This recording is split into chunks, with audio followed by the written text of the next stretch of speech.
As announced by the Supreme War Council earlier in the week, a special military operation was launched against Jacobite rebels at the remnants of Fort Nassau.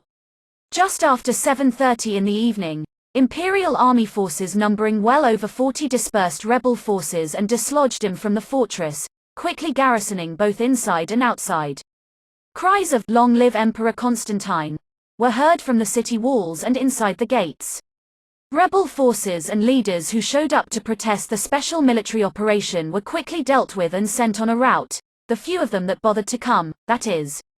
No more than 5 Jacobites were even online during the time of the operation at peak activity hours, despite the Jacobites consisting of 3 regiments compared to 2 Sarovian regiments. The launching of the operation came at a time where rebel forces had failed to indicate their willingness to negotiate with the Sarovian leadership. Emperor Constantine has indicated his willingness to discuss peace with the dying rebels. The special military operation comes in response to the declaration of independence of many guilds defecting from the rebels. The first was the Nassau People's Republic, led by a Jacobite traitor working with the Blades of Necron known as Colonel Eduardo.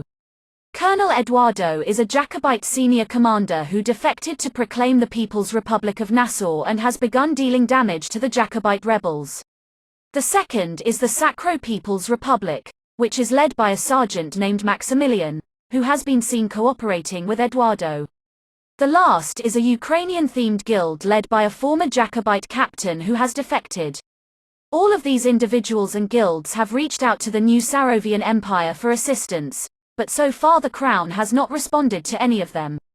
The Imperial Parliament urges members of the Jacobite rebellion to urge their leaders to avoid conflict and to officially declare themselves the Nassavian Empire and sign a peace treaty with the new Sarovian Empire. Peace can only be achieved through the means of cooperation and acknowledgement of imperial authority in Emperor Constantine. The Imperial Parliament speaks directly to the rebels Jacob and Marty. The possibility of a long-lasting nation with any sense of activity is no longer a possibility for you. The activity and success you had in September and October has not been replicated in recent times and has zero chance of returning in any long-term capacity.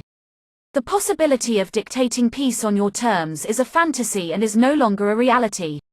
We implore you to lay down your arms and come to a peaceful settlement in the terms of the pre-rebellion status quo, where all rebels are open to return to their homeland, or to officialize the separation from the new Sarovian Empire and pursue your own path.